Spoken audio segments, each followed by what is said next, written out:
आज हम आपसे जैसा कह रहे थे कि आगमन और निगमन विधि तथा ग्राफिक्स का उपयोग हम कैसे करेंगे सामाजिक अनुसंधान में तथ्यों के प्रदर्शन के लिए, उन विधियों पर हम आपसे चर्चा करेंगे। आगमन विधि है क्या? वास्तव में आगमन विधि तर्क की विधि होती है, जहां हम लॉजिक का इस्तेमाल करते हैं। बहुत सारे ऐसी परीक्षाएं आपके सामने आएंगी जब आप कंपटीशन देंगे, विभिन्न प्रतियोगिताओं में आप बैठेंगे, तो एक रीजनिंग टेस्ट आता है। वो रीजनिंग भी कहीं ना कहीं इन विधियों से जुड़ा हुआ है। आगमन पद्धति से अर्थ उस ढंग से है जिसमें विशेष तथ्यों की ओर से सामान्य तथ्यों की ओर बढ़ा जाता है। यह ध्यान रखना है आगमन में, विशेष तथ्यों की ओर से सामान्य तथ्यों की ओर बढ़ा जाता है।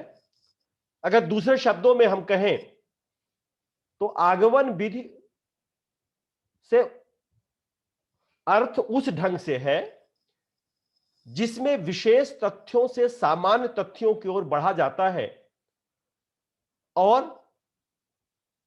विशेष तथ्यों के आधार पर हम सामान्य निष्कर्ष निकालते हैं। इस पद्धति में इतिहास का विशेष महत्व होता है, क्योंकि भूतकालीन घटनाओं में से हम कुछ विशेष घटनाओं का चुनाव पहले कर लेते हैं और इन विशेष घटनाओं के आधार पर सामान्य घटनाओं की खोज करते हैं। और सिर्फ खोज ही भर नहीं करते हैं, बल्कि हम नियमों का प्रतिपादन भी करते हैं। लेंडल जो समाजशास्त्री चिंतक है, और आप लेंडन का नाम सामाजिक अनुसंधान में काफी महत्वपूर्ण नाम है,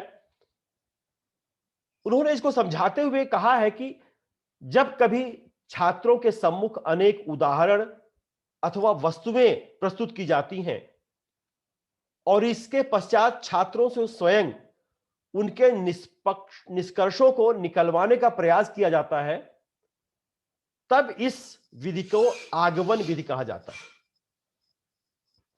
आगमन विधि उदाहरणों से प्रारंभ होती है तथा उदाहरण के माध्यम से ही सामान्य नियमों का प्रतिपादन करती है। अर्थात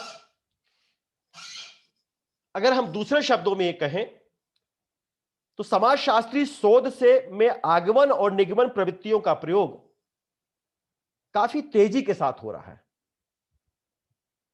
आगमन को साधारणतया कई तथ्यों के अवलोकन करने के पश्चात सामान्यीकरण के आधार पर परिभाषित किया जा सकता है।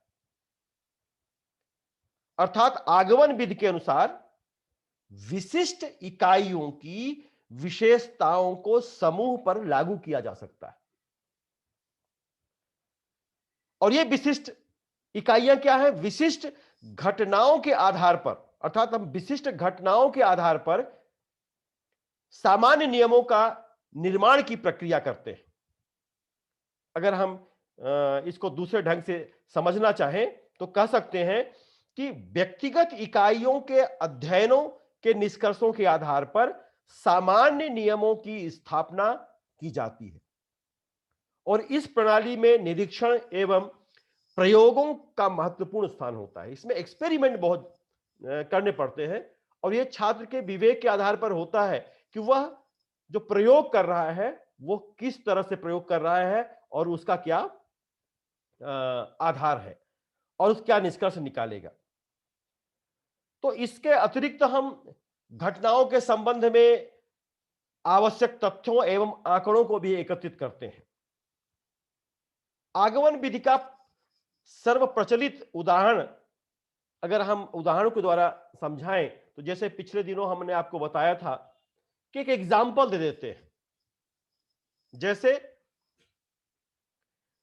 श्याम मरणशील है,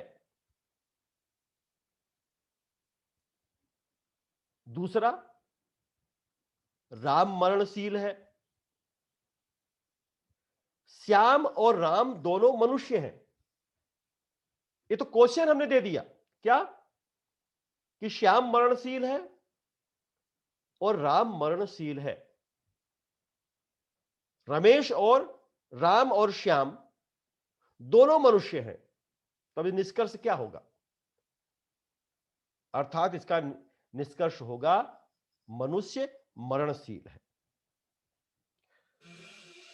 कॉन्साइज डिक्शनरी में, जो कॉन्साइज ऑक्सफोर्ड डिक्शनरी है, उसमें आगमन को परिभाषित करते हुए कहा गया है कि यह सामान्य कथन को सिद्ध करने के लिए तथ्यों का प्रस्तुतिकरण अथवा विशेष उदाहरणों से सामान्य निष्कर्ष निकालने की विधि है।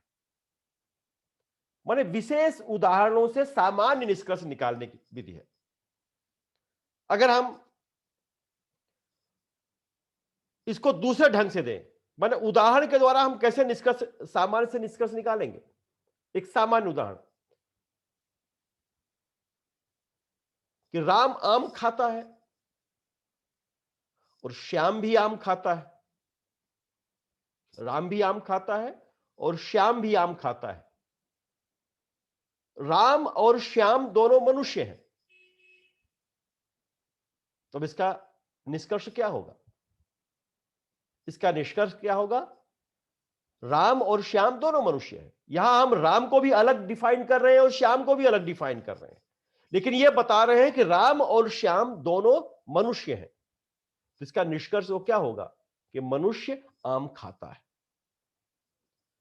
तो इस तरह से जो है, पीवी यंग कहते हैं कि पीवी यंग वास्तव में इसको वास्तविक मामले के आधार पर निष्कर्ष निकालने की पद्धति माना है। तो यह आगमन पद्धति, इस पद्धति के द्वारा क्या होता है? इस पद्धति के जो गुण हैं या जो विशेषताएं हैं, इस पद्धति का पहला लाभ यह है कि इसके द्वारा पुराने निष्कर्षों को हम नवीन निष्कर्षों के अनुसार संशोधित कर सकते हैं, उसको बदल सकते हैं। इस प्रकार यह पद्धति पुराने निष्कर्षों की जांच कर उन्हें सदा वर्तमान के अनुकूल बनाए रखता है। इसलिए ऐतिहासिक घटनाओं का जब हमें अध्ययन करना होता है ऐतिहासिक परिप्रेक्ष्य में, तो हमें इस विधि का प्रयोग जरूरी हो जाता है। इस पद्धति के माध्यम से प्राचीन सामाजिक संस्थाओं, विचारों एवं घटनाओं के विषय में एक अच्छा ज्ञान प्राप्त हो जाता है, और यह ज्ञान किसी भी शिक्षक को, किसी भी अनुसंधानकर्ता को प्राचीन के आधार पर नवीन समस्याओं को समझने में बड़ी सुविधा प्रदान करता है और समस्याओं का विश्लेषण किया जाना संभव होता है। तो यह भी एक विशेषता है, यह भी एक विशेषता इसकी है। तीसरा हम कह सकते हैं कि इसमें, इस पद्धति के द्वारा हमें इस बात का ज्ञान भी सरलता से हो जाता है कि किन परिस्थितियों, स्थानों एवं समय में सामाजिक घटनाओं के सामान्यीकरण मान्य हो सकते हैं। यह भी जरूरी हो जाता है। अर्थात सामाजिक तथ्य अथवा घटनाओं की प्रकृति बहुत जटिल होती है, तो आगमन पद्धति द्वारा इस जटिलता का अध्ययन वास्तविक अर्थों में किया जा सकता है और ऐसे निष्कर्षों पर सरलता से पहुंचा जा सकता है जिनका प्राप्त करना अन्य परिस्थितियों में कठिन कार्य होता है। वास्तव में जो आगमन विधि है, आगमन विधि पूर्णतया मानव वैज्ञानिक विधि है, और इस विधि से हम इसका उपयोग हम टीचिंग में भी करते हैं, शिक्षण पद्धति में भी करते हैं। खासतौर से बीएड वगैरह में इसका काफी प्रयोग होता है, शिक्षा शास्त्र में इसका प्रयोग होता है।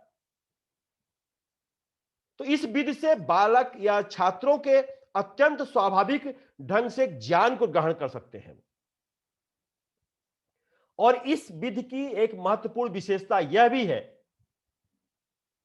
कि बालक इनके प्रयोगों से थकते नहीं। सरल उदाहरणों के आधार पर वह ज्ञान का सुगमता के साथ धारण करते रहते हैं और संतोष तथा सफलता का अनुभव करते हैं। तो यह भी जो है एक इस प्रणाली की विशेषता है। अब इसके विपरीत अगर हम जाएं कि निगमन पद्धति क्या है, ये तो हो गया इंडक्टिव मेथड्स। और डिडक्टिव मेथड्स क्या होता है? निगमन प्रणाली होती है। निगमन प्रणाली के अनुसार नियमों एवं सिद्धांतों को रचना तथा सत्य बातों का ज्ञान मनुष्य तथा समाज से संबंधित कुछ स्वयं सिद्ध एवं आधारभूत बातों के आधार पर किया जाता है। यह उस प्रणाली का आधारभूत तर्क है। इसके पहले कुछ सर्वमान्य एवं आधारभूत बातों को लिया जाता है, फिर उनके आधार पर तर्क वितर्क करके एक नियमों की रचना की जाती है और इस विधि में निश्चित सिद्धांतों को व्यक्तिगत इकाइयों पर लागू किया जाता है। निगमन पद्धति का सर्वप्रथम कैसे हम उपयोग करेंगे? निगमन पद्धति जैसे आपको एक एग्जाम्पल दिया था हमने, निगमन विधि शिक्षा की उत्तम प्रणाली न होकर मात्र एक आदेश देने की प्रणाली नजर आती। तो यह मनोवैज्ञानिक नहीं है। आगमन विधि जो होती है वो मनोवैज्ञानिक होती है, लेकिन जो निगमन विधि होती है वो मनोवैज्ञानिक नहीं होती है। अब हमने एक एग्जाम्पल दिया था आपको कि राम आम खाता है, श्याम आम खाता है। राम और श्याम दोनों मनुष्य हैं, अतः निष्कर्ष क्या आया कि मनुष्य आम खाता है। अब इसको उल्टा कर दीजिए, माना एक को हम सामान्य से विशिष्ट की ओर जाते हैं और एक में विशिष्ट से सामान्य की ओर आते हैं।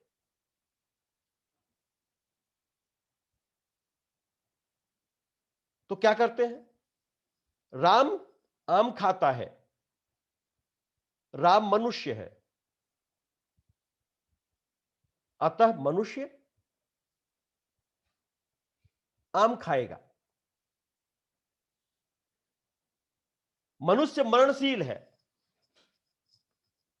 अब दूसरा यहां पे मनुष्य मरणशील है, सुकरात मनुष्य है, अतः सुकरात मरणशील है। वहां पे हम देखिए दो चीजें किए थे, राम आम खाता है, श्याम आम खाता है। राम और श्याम दोनों मनुष्य हैं, इसलिए मनुष्य आम खाता है। और यहां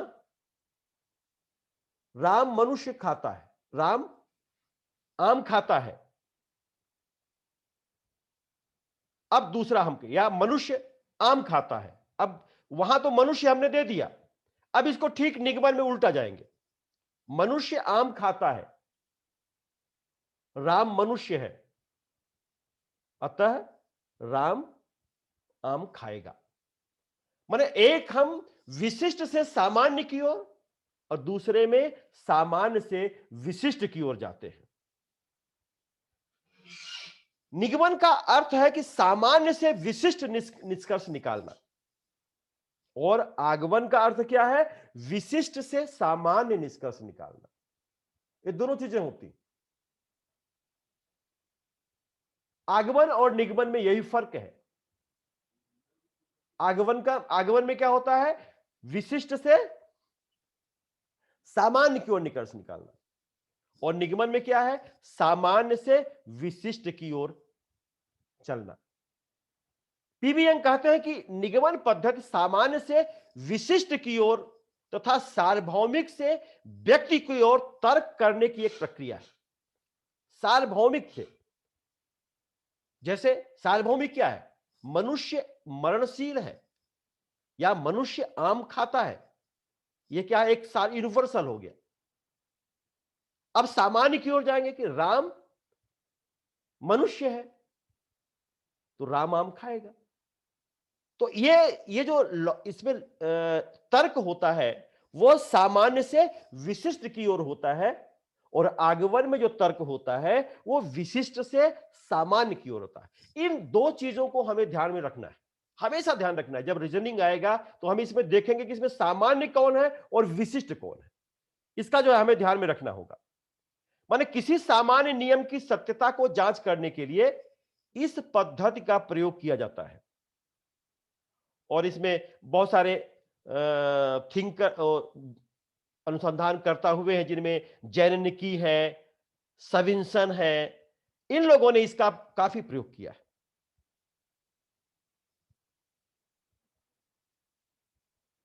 वैज्ञानिक अध्ययनों में आगमन और निगमन इन पद्धतियों का प्रयोग बहुलता से किया गया है। वैज्ञानिक अनुसंधान में तो शोधकर्ता को कभी तो बारी बारी से और कभी एक साथ आगमन और निगमन दोनों ही विधियों का प्रयोग किया करना पड़ता है। तो इस प्रकार आगमन विधि की सार्वभौमिकता पर जोर दिया गया है, जबकि निगमन विधि भी उतनी आवश्यक है। ये दोनों पद्धतियां एक दूसरे की विरोधी ना होकर के एक दूसरे के पूरक, इन चीजों पर भी हमें ध्यान देना है। पर निगमन पद्धति का सर्वप्रथम दोष यह है कि इसे वैज्ञानिक पद्धति स्वीकार करने में आपत्ति की जाती है। कहते हैं कि वैज्ञानिक पद्धति नहीं है। क्यों क्यों सामाजिक पद्धति नहीं है? क्योंकि सामाजिक घटनाएं इतनी जटिल होती हैं कि इस पद्धति द्वारा उनका तुलनात्मक अध्ययन कर सत्यता की पुष्टि करना एक बड़ा कठिन कार्य होता है। निकलसन कहते हैं, इसके दोष को स्पष्ट करते हुए कहते हैं कि इस पद्धति को बड़ा खतरा इस बात से है कि सत्यापन का परिश्रम द्वेष में परिवर्तन हो जाता है।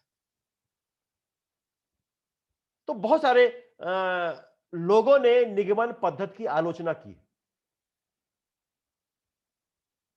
लेकिन इस दोनों विधियों में अंतर अगर हम देखें तो आगमन विधि शिक्षा प्रदान करने की एक उत्तम प्रणाली है, और दूसरी निगमन विधि शिक्षा की उत्तम प्रणाली न होकर मात्र एक आदेश देने की प्रणाली नजर आती है। और आगमन विधि जहां मनोवैज्ञानिक है, वहीं निगमन विधि जो होती है वो अमनोवैज्ञानिक है।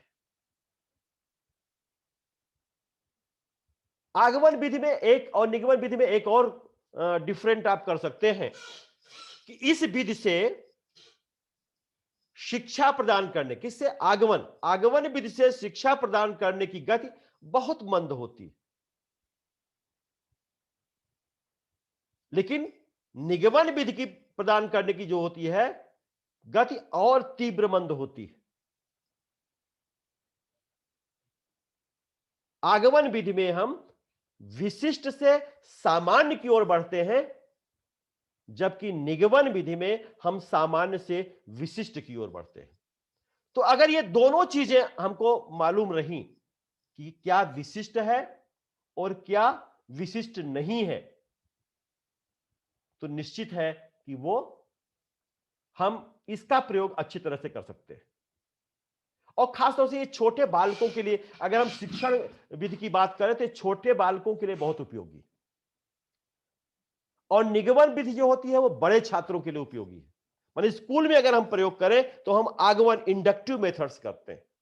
जैसे आप देखते हैं कि लोअर केजी में, नर्सरी में बच्चों को बहुत सारे एक्सपेरिमेंट, बहुत सारे खिलौने दे दिए जाते हैं, और उनसे पूछा जाता है कि आप बताओ एक एक खिलौने के बारे में, आप बताइए, इसका निष्कर्ष निकालिए क्या है। तो निगमन विधि में तैयारी की अधिक आवश्यकता नहीं होती है, लेकिन आगमन विधि में तैयारी की आवश्यकता पर्याप्त होती है। और आगमन विधि बच्चों के मानसिक विकास को विकसित करने में सहायक होती है, और जबकि निगमन विधि क्या होती है कि छात्रों का मानसिक विकास नहीं करती, बल्कि उनमें एक अनुकरण की आदत डालती है। किस तरह से हम इमिटेशन करें, सीखें कैसे, दूसरे कैसे कर रहे हैं हम उसको सीखें। तो ये विधि और इंडक्टिव और डिडक्टिव जो विधि है, इस विधि को जो है हमने आपको बताया। अर्थात निगमन विधि का उपयोग हम दूसरी जगह और कहां कर सकते हैं? निगमन विधि का उपयोग आर्थिक विश्लेषण की, यह माने निगमन विधि आर्थिक विश्लेषण की सबसे पुरानी विधि है और इस विधि का आज भी अत्यधिक प्रयोग होता है। इस विधि के अंतर्गत आर्थिक विश्व की सामान्य मान्यताओं अथवा स्वयं सिद्ध बातों को आधार मानकर तर्क की सहायता से निष्कर्ष निकाले जाते हैं। और इस विधि में ये हम आपको बता ही दिए हैं कि तर्क का जो क्रम होता है वो सामान्य से विशिष्ट की ओर होता है। तो हमेशा हमें इस बात का ध्यान रखना है आगमन और निगमन विधि में कि आगमन विधि में जो तर्क होता है, जो लॉजिक होती है, वो विशिष्ट से सामान्य की ओर होती है और निगमन विधि में जो लॉजिक होती है वो सामान्य से विशिष्ट की ओर होती है। माने उदाहरण से कैसे? उदाहरण से नियम। आगमन विधि क्या होता है? उदाहरण से नियम की ओर, स्थूल से सूक्ष्म की ओर, विशिष्ट से सामान्य की ओर, ज्ञात से अज्ञात की ओर। राम मनुष्य है, यह हम एक जात है। श्याम मनुष्य है, यह भी हम एक जात है। राम और श्याम दोनों मनुष्य हैं, लेकिन मनुष्य मरणशील है, यह हम एक जात नहीं है। तो ज्ञात से अज्ञात की ओर, मूर्त से अमूर्त की ओर, प्रत्यक्ष से प्रमाण की ओर, यह जो है विधि होती है। और इस विधि का प्रयोग जो है अरस्तु ने किया था। आपने नाम सुना होगा अरस्तु का। अरस्तु ने इसका प्रयोग किया था। माने अरस्तु का मानना था कि खासतौर से शिक्षण अभिगम की यह सबसे अच्छी विधि मानी जाती है और इस विधि में नए ज्ञान को खोजने का अवसर मिलता है जो अनुसंधान की राह प्रदान करता है। और इस विधि में चीजों को कई बार प्रयोग करने का अवसर दिया जाता है। लोगों को उस ज्ञान की जरूरत होती है जिसमें कुछ नया आविष्कार होता है। अर्थात समस्या को खोजकर हम एक निष्कर्ष पर पहुंचते हैं जिससे आत्मविश्वास में वृद्धि होती है और यह विधि करके सीखने पर आधारित है। यह आगमन विधि के बारे में बात कर रहे हैं। परिस्थितियां माने सिचुएशन क्या है, सिचुएशन के अनुसार नियम बनाकर उसको इंप्लीमेंट करना, यह इसकी सबसे बड़ी विशेषता होती है। और इससे क्या होता है, रटने की जो प्रवृत्ति होती है, जो छात्रों में रटने की प्रवृत्ति होती है, उस प्रवृत्ति का खत्म अंत होता है और उनके जो एक्सपीरियंस है, जो अनुभव है, क्योंकि जब वो एक्सपेरिमेंट करेंगे, प्रयोग करेंगे, तो एक तरह से उनको अंदर एम्पिरिकल नॉलेज, आनुभविक ज्ञान की वृद्धि होगी। समस्या आने पर उसको एक्सप्लोर करते हैं, जिससे अनुसंधान किया जाता है, उसे हम समस्या के जड़ तक पहुंचने का प्रयास करते हैं। तो इस तरह से हम कह सकते हैं कि आगमनात्मक और निगमनात्मक जो तर्क है के बीच जो दोनों अनुसंधान के लिए बहुत उपयोगी हैं और इनके बीच जो मुख्य अंतर है यह है कि आगमनात्मक तर्क का लक्ष्य एक सिद्धांत को विकसित करना है, जबकि निगमनात्मक तर्क एक मौजूद सिद्धांत का परीक्षण करना है। यह दोनों में जो है अंतर होता है। अब हम आपसे बात करेंगे कि सामाजिक अनुसंधान में हम ग्राफिक्स का उपयोग कैसे करते हैं और खासतौर से जो सोशल साइंस, सामाजिक विज्ञान के डिसिप्लिन के छात्र होंगे, वो इसका जो है महत्वपूर्ण रूप से इसका जो है फायदा उठा सकते हैं। हालांकि ग्राफिक डिजाइन इन सब का प्रयोग हम दूसरे विषयों में भी करते हैं, लेकिन सोशल साइंस में, सामाजिक विज्ञान में इसका प्रयोग बहुत अच्छे से होता है, बहुत बढ़िया होता है। एक स्क्रीन पहले हम आपको शेयर कर दें।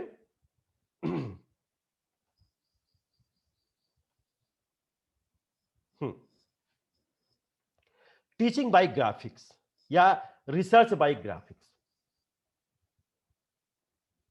अनुसंधान को जो है हम अगर ग्राफिक द्वारा प्रयोग करें तो बहुत सारे चीजें हमारे सामने आती हैं, या हम टीचिंग द्वारा हम ग्राफिक्स का प्रयोग करें। वर्तमान समय में कक्षाओं में जो एडवांस तकनीक का प्रयोग करते हैं टीचर्स,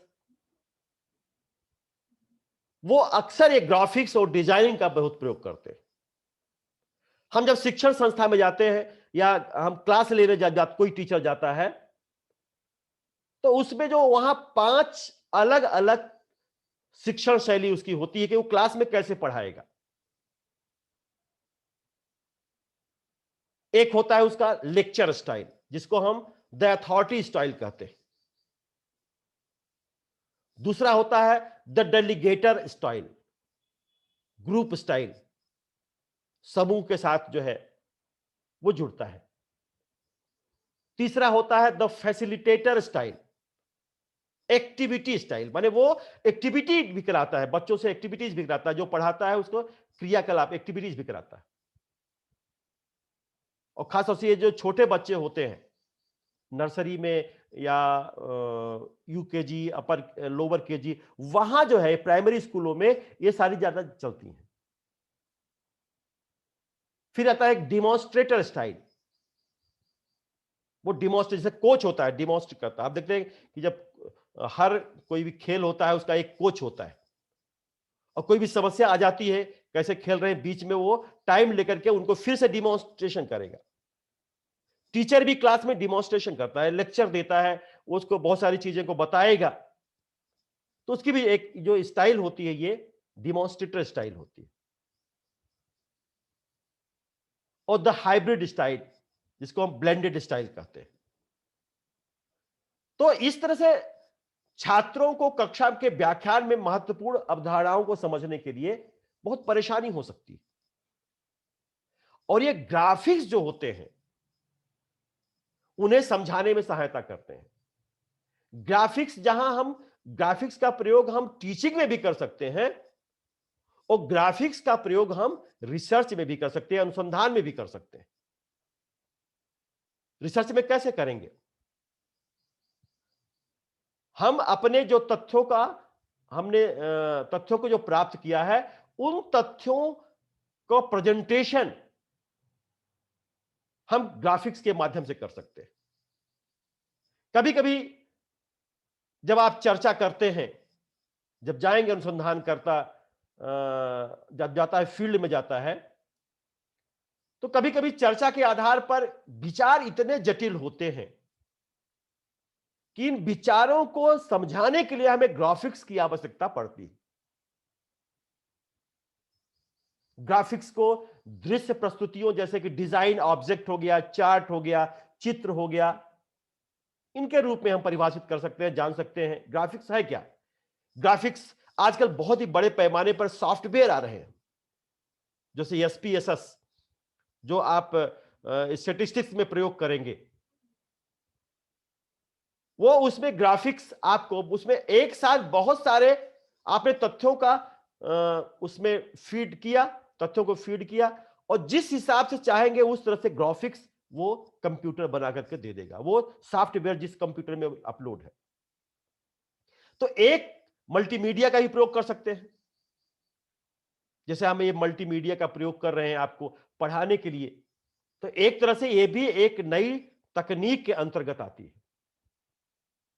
एक ग्राफिक आयोजक एक शिक्षण और माने एक तरह से एक शिक्षण उपकरण है, या रिसर्च का उपकरण है, रिसर्च का टूल्स है, जिसका उपयोग हम सूचना और विचारों को इस तरह से व्यवस्थित करने के लिए करते हैं कि जिसमें छात्रों को समझाया जा सके, या अपने रिसर्च में हम कर रहे हैं तो अनुसंधान करता अपने रीडर्स को, जो उसके किताब पढ़ेंगे, जो उसका डिजर्टेशन पढ़ेंगे, पहला तो उसका एग्जामिनर होगा, एग्जामिनर पढ़ेगा और वो जो एग्जामिनर है, उसका जो परीक्षक है, वो उसको ठीक से समझ सके। तो ग्राफिक्स के माध्यम से हम बड़ी या जटिल अवधारणाओं या विचारों को छोटे और सरल भागों में तोड़कर पूरी जानकारी को समझाने में सहायता करते हैं। ये जो सबसे बड़ी विशेषता होती है वो ग्राफिक्स की होती है, चित्रों की होती है। अब इसे हम कई तरह के हम कर सकते हैं।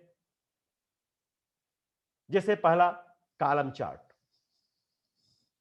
ये आप देख रहे होंगे, कॉलम चार्ट। और ये जो कॉलम चार्ट है क्या, ये जो पहला है वो कॉलम चार्ट। तो कॉलम चार्ट क्या है? कॉलम चार्ट श्रेणियों के बीच संख्यात्मक तुलना दिखाने के लिए जब हमें जरूरत होती है, विभिन्न श्रेणियों के बीच उनके जो कंपैरेटिव तथ्यों का जो है तुलनात्मक विवरण अगर हमें दिखाना होता है, तब हम इसका प्रयोग करते हैं। इसमें कई स्तंभ होती है, बहुत संख्या बड़ी नहीं होनी चाहिए। यदि यदि बहुत अधिक कॉलम है तो तब वो दूसरी बात है। लेकिन अगर हम बहुत ज्यादा कॉलम नहीं है तो हमें एक कोशिश करनी चाहिए कि जो हमारा डिजाइन हो बहुत बड़ा आकार में नहीं होना चाहिए। यह भी है। फिर आपका आता है, दूसरा क्या आता है? दूसरा आप देखेंगे ये बार चार्ट। ये भी एक तरह से बार चार्ट है। एक तरह से हमें आपको ये दिखाए हैं बार चार्ट। ये बार चार्ट का भी हम प्रयोग कर सकते हैं। तो बार चार्ट क्या है? बार चार्ट कॉलम चार्ट के समान ही होता है, लेकिन बार की संख्या अपेक्षाकृत बड़ी हो सकती है। कॉलम चार्ट में क्या होती है? संख्या छोटी होती है, लेकिन बार चार्ट में जो संख्या होती है वो बड़ी होती है। और कॉलम चार्ट की तुलना में इसके दो अक्षों की स्थिति बदल जाती है। तो हमेशा ये ध्यान रखना है। आजकल तो जो नए नए कंप्यूटर आ रहे हैं उसमें ये सारी चीजें डाली हुई है, आपको सिर्फ डाटा फीड करना होता है। ये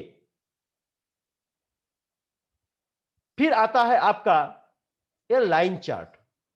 ये आप देख रहे हैं, ये डिजिटल है, यहां पे हम प्रयोग कर सकते हैं। इसमें लाइन चार्ट क्या है?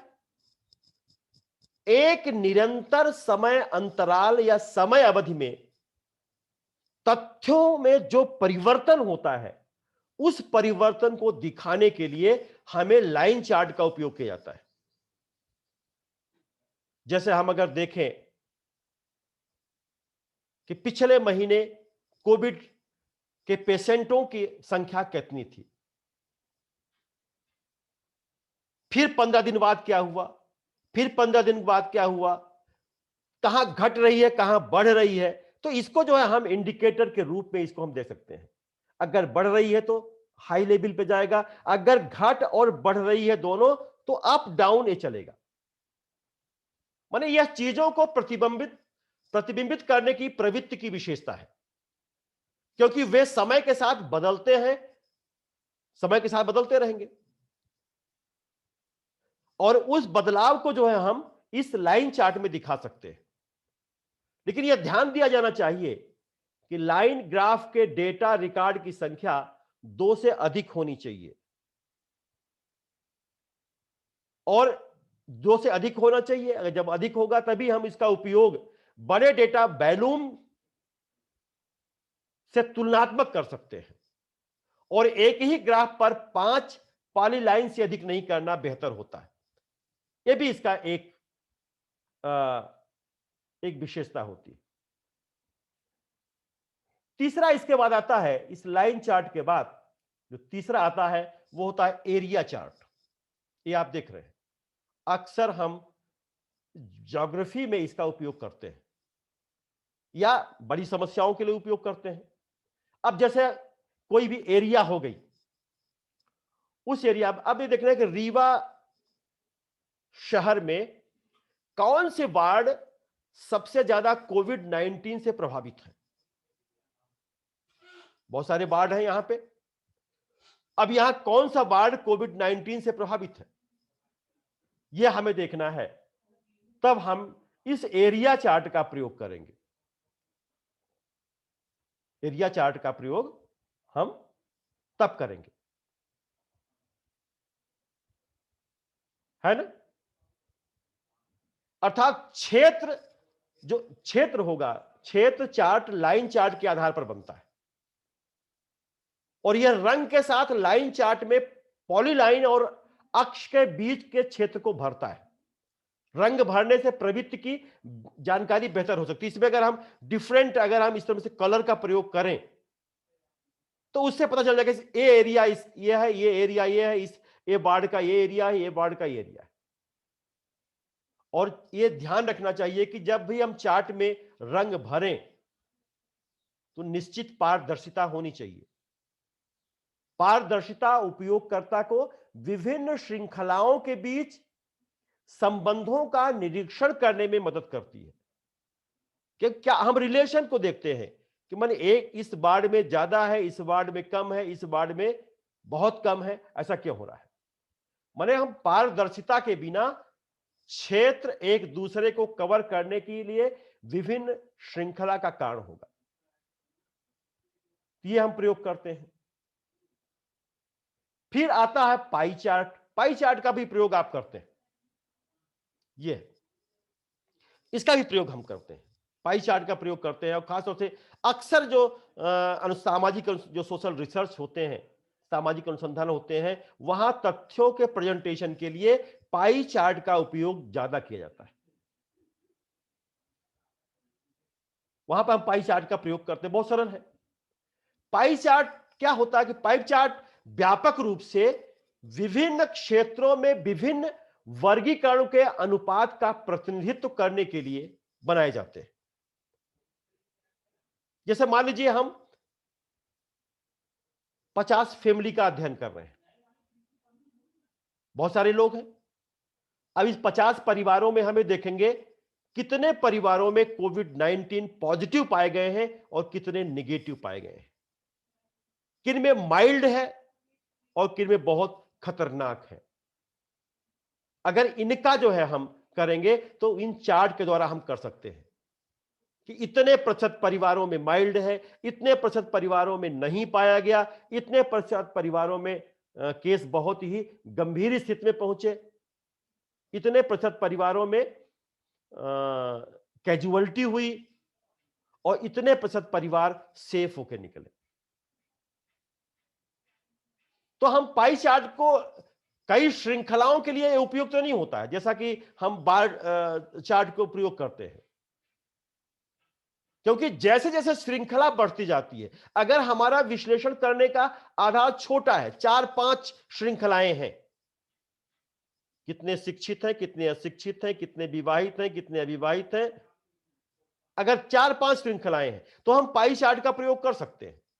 लेकिन जब ज्यादा श्रृंखलाएं, तथ्य जो है ज्यादा है, तब फिर हमें बार चार्ट का प्रयोग करना पड़ता है।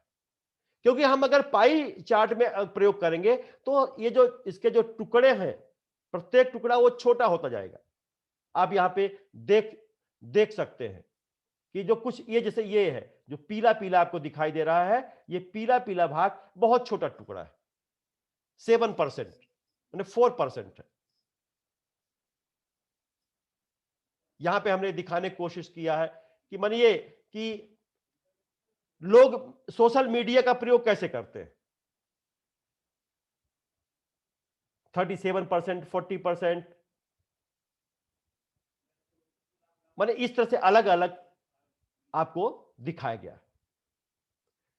ये इस तरह से आप देख सकते हैं ड्रग यूजर्स। अब यहां पे आप देखिए कि एक स्टडी हुई है, इसको हमने बनाया था अपने अध्ययन में, कि जब एडिक्शन पे जो तथ्यों का संकलन किया था कि जो लोग, जो युवा है, युवा ड्रग यूजर्स है, वो किस तरह से कौन कौन से चीजों का प्रयोग करते हैं। जिसमें आप देख रहे हैं कि 19% पेन किलर्स हैं, 10.7% इनहेलेंट है, जो सूंघने वाली दवाई लेते हैं, 6 6.5 अलग हैं, 56.2% मैरिजुआना का प्रयोग करते हैं। अब यहां पे जो 0.6 है, ये आप देख रहे हैं कि बहुत ही श्रृंखला छोटी है, तो कोकीन का प्रयोग करते। तो ये सारी चीजें जो हम इस तरह से जो है डिफरेंट श्रेणियों में हम इसको दिखा सकते हैं। फिर आता है स्कैटर चार्ट। ये स्कैटर चार्ट आप देख रहे हैं। स्कैटर चार्ट क्या है? स्कैटर चार्ट, स्कैटर प्लॉट बनाने के लिए बहुत अधिक डेटा की आवश्यकता होती है। बहुत ज्यादा डेटा है हमारे पास, 50 से ज्यादा तथ्य हैं। अब उन सारे तथ्यों को जो है हमें विश्लेषित करना है,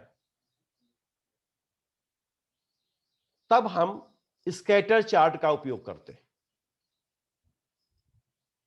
यह भी है, स्कैटर चार्ट का उपयोग हमेशा नहीं होता है। हमेशा जो है आपको चार्ट, कौन से चार्ट आएंगे? ग्राफिक्स में पाई चार्ट आएगा, बार डायग्राम आएगा, और आपका एरिया चार्ट भी आ जाएगा। लेकिन स्कैटर प्लॉट जो है, इसका उपयोग बहुत कम होता है। फिर इसके अलावा होता है एक बबल चार्ट। ये आप देख रहे हैं, छोटे छोटे बबल बने हैं। ये आजकल प्रेजेंटेशन में, ग्राफिक प्रेजेंटेशन में ये बहुत ही महत्वपूर्ण भाग होते हैं कि आपको अपने तथ्यों को किस तरह से विश्लेषित करना है, तथ्यों को किस तरह से आपको समझाना है।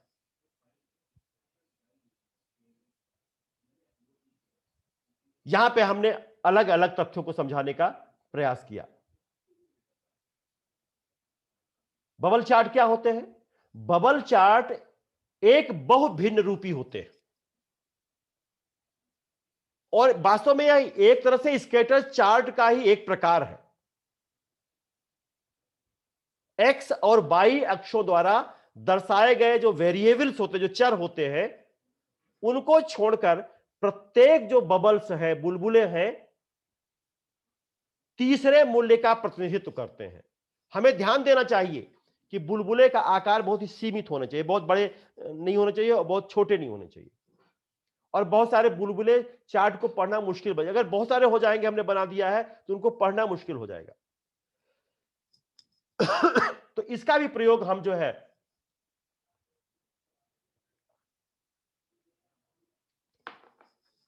इसका भी प्रयोग हम अनुसंधान के लिए करते हैं, रिसर्च के लिए करते हैं। इसी तरह से आता है गेज चार्ट। अक्सर ये विज्ञान के लोग उपयोग में लाते हैं इसको, या आपके पास अगर मोबाइल होगा, अब उस मोबाइल में आपको ये मेजरमेंट करना है कि किस, आज जो जियो का नेट चल रहा है या बीएसएनएल का नेट चल रहा है, उसकी स्पीड कितनी है। उस स्पीड को नापने के लिए हम गेज चार्ट का इस्तेमाल करते हैं। मतलब तथ्यों का विजुलाइजेशन में एक गेज जो होता है, उसका अक्सर प्रयोग हम विज्ञान के छात्रों द्वारा ज्यादा किया जाता है, लेकिन आजकल इसका समाज विज्ञान में भी इसका प्रयोग हो रहा है। इसके जो पैमाने होते हैं वो अलग अलग गेज में होते हैं। कहीं मीट्रिक का प्रयोग होता है, उनकी स्पीड उनका प्रतिनिधित्व करता है। विभिन्न समंकों के अंतराल के बीच तुलना के लिए गेज उपलब्ध है। अगर हम स्टैटिस्टिक्स में प्रयोग कर रहे हैं, तो जो विभिन्न समंक हैं, उन समंकों के अंतराल में गैप कितना है, अगर यह हमें जानना है, तो हमें इस चार्ट का प्रयोग करना चाहिए।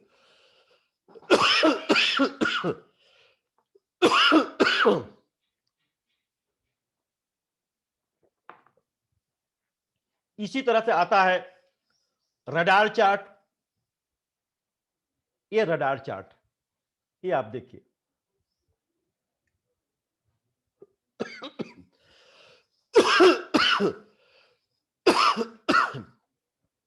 ये रडार चार्ट है।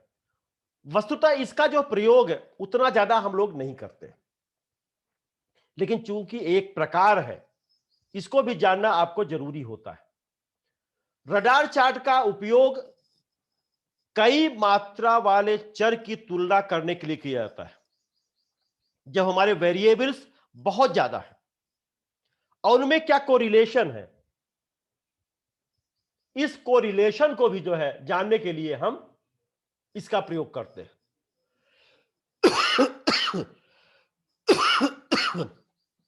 माने हमें यह देखना है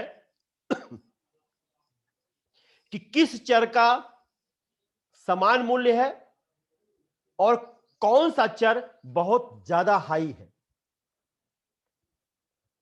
यह भी देखने में मदद करता है कि जो डेटा सेट में कौन से चर उच्च और कौन निम्न है, कौन बहुत ही हाई ढंग से प्रभावित कर रहा है, कौन बहुत ही लो ढंग से प्रभावित कर रहा है।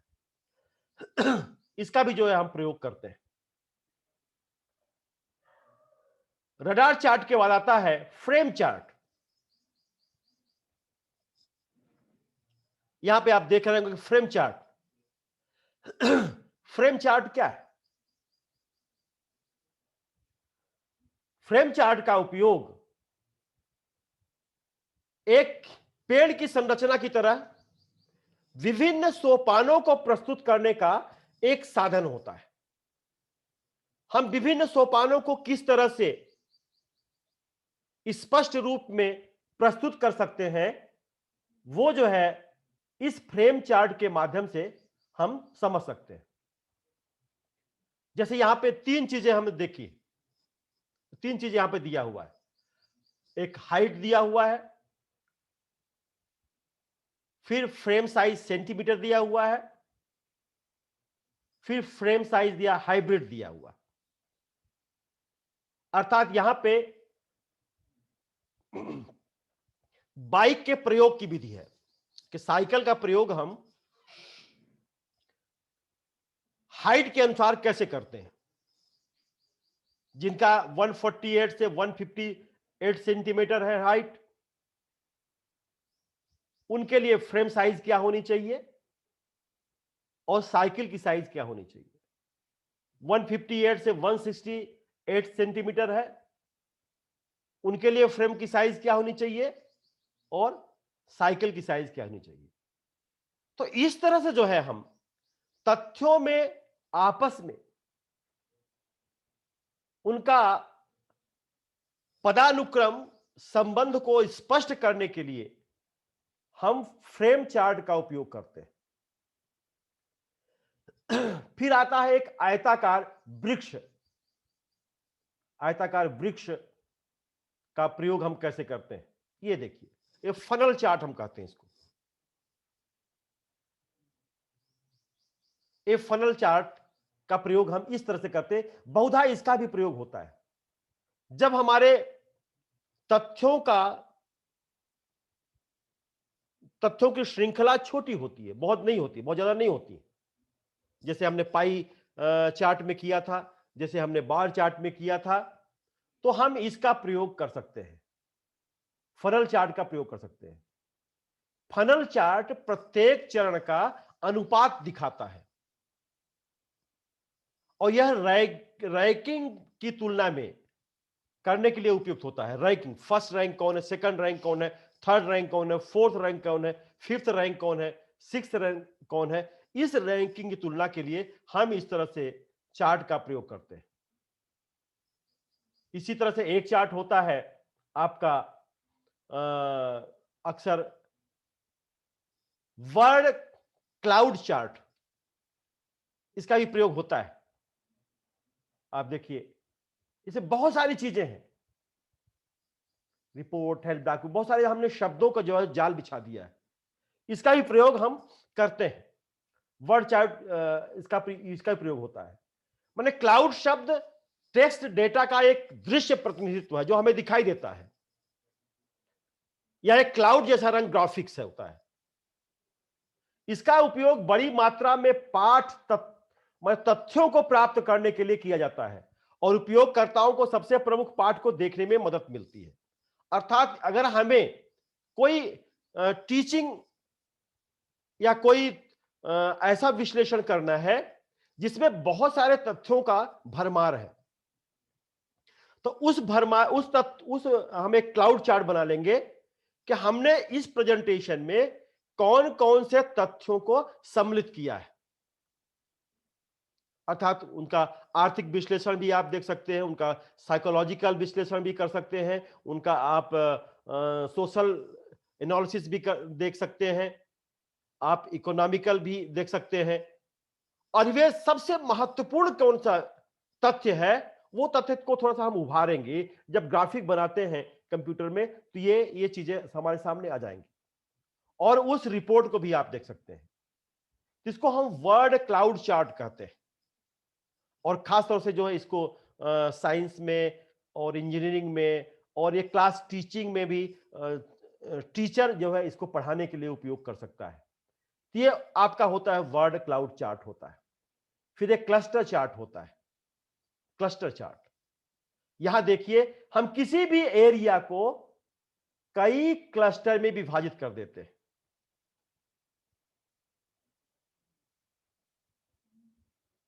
क्लस्टर क्या होता है? कई, माने एक तरह से एक क्षेत्रीय मानचित्र का नक्शा होता है।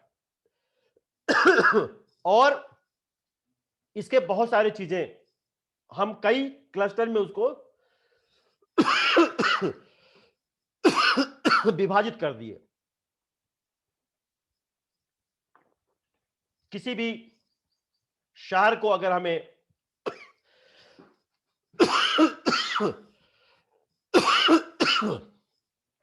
विभिन्न वार्डों में विभाजित करना है तो हम एक क्लस्टर बना लेते हैं।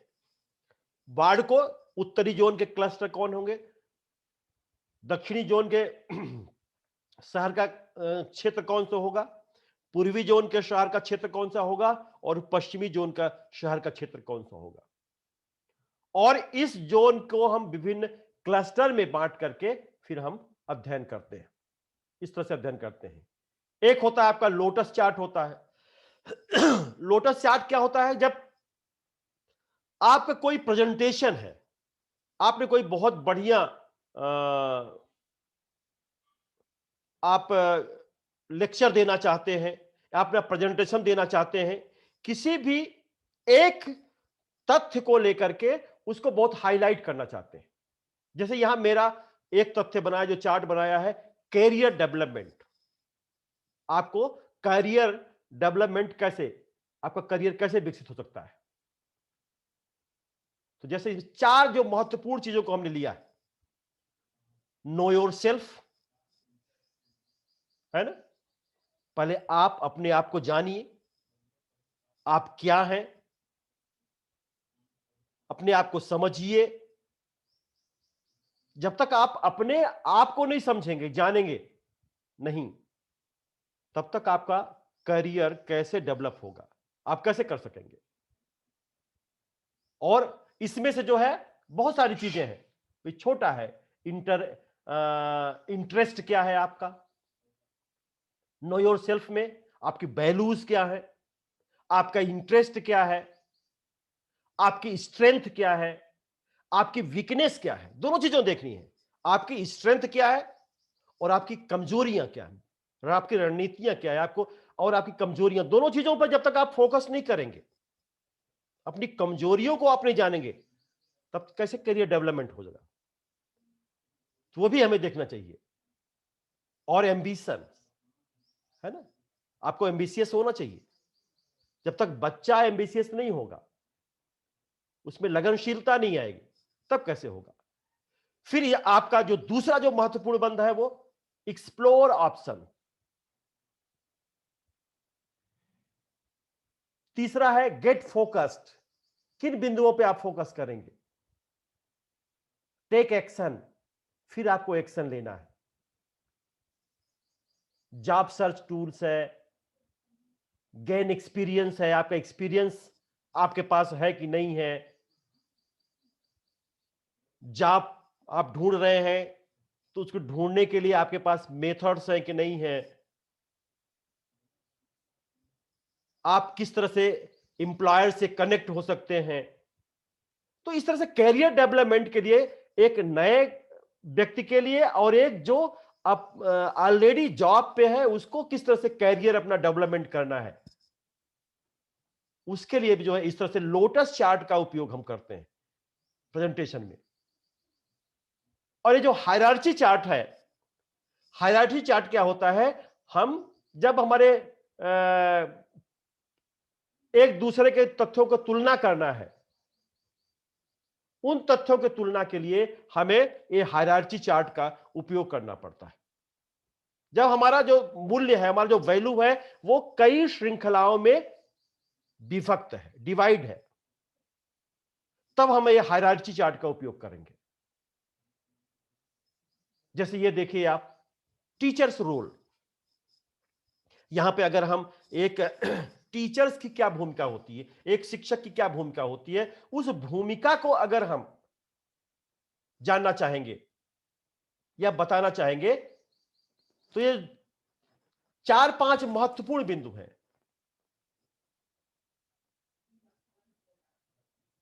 6 महत्वपूर्ण बंद हमने बिंदु लिए हैं इसमें।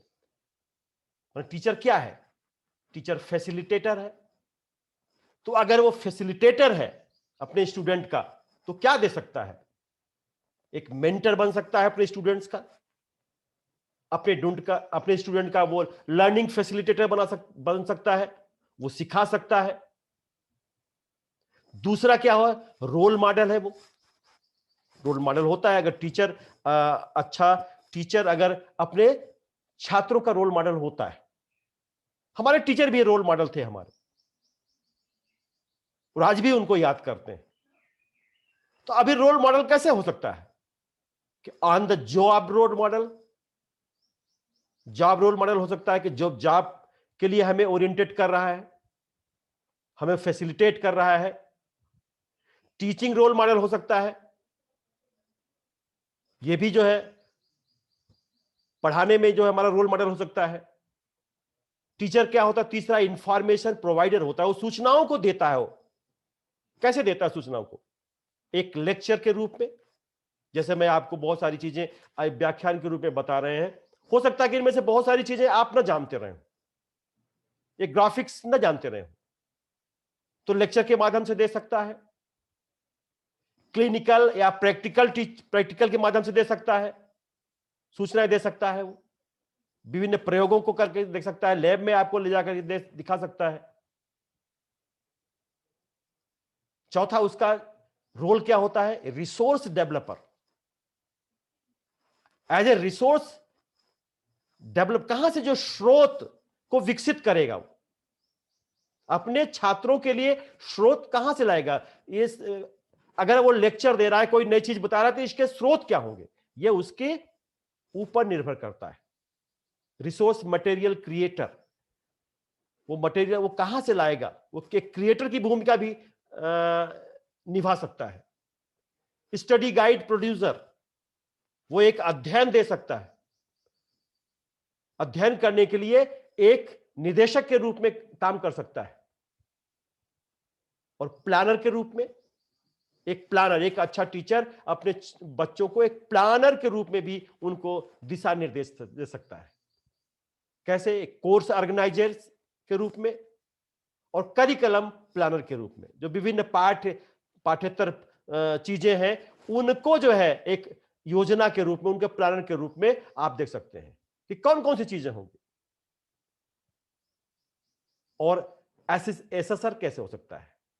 एक स्टूडेंट का एसेसर हो सकता है और करिकुलम इवेल्युएटर हो सकता है। तो ये जो टीचर है, ये इसको अगर हमें मान लीजिए हमें व्यक्त करना है, हम बहुत सारी चीजें, हमें कहीं पे लेक्चर देना है, आपको कहीं पे प्रेजेंटेशन देना है आगे चल करके, यहां तो हमने टीचर का रोल बताया है। एक जिस जिस कंपनी में आप जा रहे हैं या जिस क्षेत्र में जा रहे हैं, आजकल प्रेजेंटेशन मस्ट हो गया है। जब बड़ी बड़ी कंपनियों में आप जाएंगे या बड़े बड़े आप कॉलेज में लेक्चर के लिए या दूसरे जॉब के लिए जाएंगे, तो वहां पे प्रेजेंटेशन आपको बनाना पड़ता है। तो एक प्रेजेंटेशन आपको बना के ले जा सकता है और इसी तरह से आप बता सकते हैं कि आप कौन सी सार्थक भूमिका निभा सकते हैं, किस तरह से जो है आप उसको प्रेजेंट कर सकते हैं। एक और कंपोजिशन आपको हम यहां पे दिखा रहे हैं कि एक सिगरेट, खासतौर से ये युवाओं में बहुत ही फेमस है। सिगरेट, एक सिगरेट में कितने दुर्गुण होते हैं हमें यह बताना है, प्रेजेंटेशन बताना है। और इनमें से जो खास तौर से जो बहुत ही खतरनाक बिंदु होते हैं, जो खतरनाक मटेरियल होते हैं, कंपोजिशन ऑफ सिगरेट कैसे होते हैं, तो इस तरह से जो है उसमें हमने बताने का प्रयास किया। ऐसे ही आप ग्राफिक्स के द्वारा किसी भी समस्या को हाईलाइट कर सकते हैं। अब इसमें आप देख रहे हैं कि यहां पे जो पेंट का भी प्रयोग होता है इसमें। हम टॉयलेट में जो क्लीनर का उपयोग करते हैं वो भी जो है इसके फिल्टर प्रयोग होता है। तो आप समझ लीजिए कितने 300 मटेरियल्स जो है होते हैं वो एक सिगरेट में होते हैं, रासायनिक 300 से ज्यादा केमिकल रसायन, और उनमें जो 10 होते हैं बहुत ही खतरनाक होते हैं, डेंजरस होते हैं। तो इन चीजों को भी जो है यहां पे हम आप हाईलाइट कर सकते हैं, देख सकते हैं। इसी तरह से ब्रेन है, ब्रेन का कैसे प्रभावित हो सकते हैं। तो ये जो ग्राफिक है, इस ग्राफिक का प्रयोग हम सामाजिक अनुसंधान के लिए बहुत ही अच्छे ढंग से कर सकते हैं और इनका प्रयोग, ग्राफिक्स का प्रयोग हम जितना अधिक से अधिक अपने सामाजिक अपने अनुसंधान को आपको बढ़ाना है, आपको सशक्त बनाना है या प्रभावी बनाना है, तो उस प्रभावी वो तभी हो सकता है कि आप ग्राफिक्स का कितना ज्यादा उपयोग अपने अनुसंधान में कर रहे हैं या अपने तथ्यों को। क्योंकि बहुत सारा विवरण आपको नहीं लिखना है, आप बहुत सारे विवरण को एक ग्राफिक के माध्यम से प्रस्तुत करके उसको आप अपना प्रेजेंटेशन दे सकते हैं। तो सामाजिक अनुसंधान में एक तरह से गागर में सागर भरने का जो काम होता है वो ग्राफिक करता है। ठीक है।